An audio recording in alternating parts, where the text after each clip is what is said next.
గంగపుత్రల ఉపాధి నష్టం కలిగించే విధంగా మంత్రి వాకిటి శ్రీహరి వ్యవహరిస్తున్నారని గంగపుత్ర చైతన్య సమితి రాష్ట్ర అధ్యక్షుడు మంగినిపల్లి శంకర్ ఆరోపించారు. ఇక మంత్రి శ్రీహరిని వెంటనే మంత్రి పదవి నుంచి తొలగించాలంటూ బషీర్బాగ్ ప్రెస్ క్లబ్ లో డిమాండ్ చేశారు.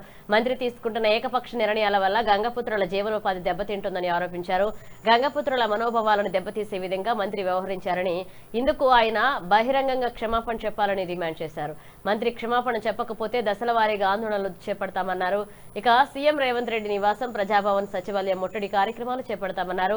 ప్రభుత్వం వెంటనే జోక్యం చేసుకుని గంగపుత్రుల సమస్యలను పరిష్కరించాలని కోరారు.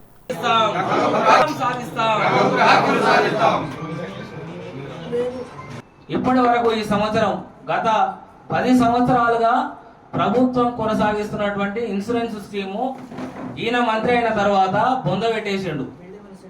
ఈసారి 4 లక్షల మందికి ఇన్సూరెన్స్లు ప్రీమియం కట్టాల్సిన చోట ₹1 కూడా విధించలే. మత్స్యశాఖ మంత్రిగా ఉండడానికి ఈయనకి ఏం అర్హత ఉన్నది?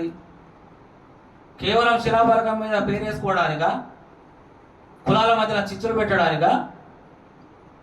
ఇంకా కుట్రపూరితంగా వివరిస్తూ గత ప్రభుత్వంలో వచ్చినటువంటి జీవోల పైన ఎక్స్పర్ట్ కమిటీ నివేదికలు తెప్పించుకొని ఎక్కడైతే గంగపుత్ర సొసైటీలు, ప్యూర్ సొసైటీలు ఉన్నాయో, ఎక్కడైతే సొసైటీలు కేవలం సంప్రదాయ మత్స్యకారులు గత 62 సంవత్సరాలుగా కొనసాగించుకుంటున్నారో వాళ్ళ సొసైటీలకు వీళ్ళ కులాన్ని చొప్పించడానికి అధికారులని మీకు ప్రమోషన్లు ఇస్తా, మా కులపోలకు సభ్యత్వాలు ఇవ్వాలి, గంగపుత్ర సొసైటీలను విడదీసి మా కులపోలకు సొసైటీలు చేయాలి అని ప్రలోభాలకు గురి చేసి, బెదిరింపులకు గురి చేసి మా గంగపుత్రులని పుట్టగొట్టడానికి పూర్తి స్థాయిలో కుట్ర పన్నుతున్నాడు. ఇటువంటి మంత్రి ఉన్నట్టయితే మాకు రక్షణ లేదు. మా కుల వృత్తి ఇప్పటికే 70% పైన దోపిడీ చేసినాడు. ఇంకా కూడా పూర్తిగా కూడా అన్యక్రాంతం చేసే కుట్ర చేస్తున్నాడు. ఈ మత్స్యశాఖలో మా కులంని కనుమరుగు చేసే కుట్ర చేస్తున్నాడు.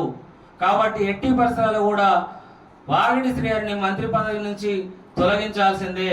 తొలగించని పక్షంలో ఖచ్చితంగా గత ప్రభుత్వంలో తలసాని శ్రీనివాస యాదవ్కు పట్టిన గతే మళ్ళా వాగిటి శ్రీహరి కూడా పడుతుంది. గత ప్రభుత్వంలో 21లో ఇదే విధంగా తలసాని శ్రీనివాస యాదవ్ కుట్రలు పనితే రోడ్ల మీదకి ఎక్కి మనతో సారీ చెప్పించుకున్నాం. ఆ పరిస్థితి వాకిటి శ్రీహరికి రావద్దంటే, వాకిటి శ్రీహరి ఉన్నటువంటి ప్రభుత్వము కాంగ్రెస్ ప్రభుత్వం రేవంత్ రెడ్డి నాయకత్వంలో ఉన్నది. గత ప్రభుత్వం చేసిన తప్పులకు రాష్ట్ర వ్యాప్తంగా గంగపుత్రులు అంటోడు టీఆర్ఎస్ పార్టీకి ఓటేయొద్దు, బీఆర్ఎస్ పార్టీని బొంద పెట్టాల్సిందే అని నిర్ణయం తీసుకొని రాష్ట్ర వ్యాప్తంగా ఆ యొక్క పార్టీని అధికారానికి దూరం చేసినాం. బీసీ కులాలను కలుపుకొని అధికారానికి దూరం చేసినాం.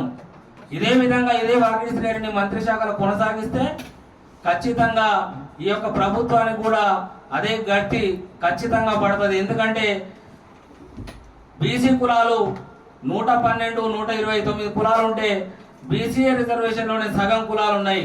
ఆ కులాల జాబితాలోకి ఈయన కులాన్ని తీసుకొస్తా అని మంత్రి పదవిని వాడుకొని బీసీ కమిషన్ని కానీ నాయకులను కానీ అందరినీ ప్రలోభ పెట్టే ప్రయత్నం చేస్తున్నాడు.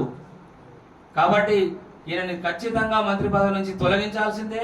లేని పక్షంలో ఈ యొక్క గంగపుత్రులకు అండ ఉండదు, మాకు రక్షణ ఉండదు. కాబట్టి వెంటనే ముఖ్యమంత్రి గారు స్పందించి ఇతని మంత్రి పదవి నుంచి తొలగించాలి. లేని పక్షంలో వెంటనే త్వరలోనే కార్యాచరణ ప్రకటిస్తాము. ప్రగతి భవన్ ముట్టడి చేస్తాము. ఏదైతే ప్రజాభవన్ చెప్పినో ప్రజాభవన్ ముట్టడి చేస్తాము. రేవంత్ రెడ్డి గారి ఇంటిని ముట్టడి చేస్తాము. అట్లనే సెక్రటరియట్ ని ముట్టడి చేస్తాం. రాష్ట్రం మొత్తం దిగ్బంధించే ప్రయత్నం చేస్తాం. మేము తక్కువ సంఖ్యలో ఉన్నామని మాకు చిన్న చూపిస్తున్నారు. ఒక్కడే కులం ఎక్కువ ఉన్నదని చెప్పి ఒకే కులం తోటి ఆ కులాన్ని నమ్ముకున్న ప్రతి ఒక్కడు నాశనం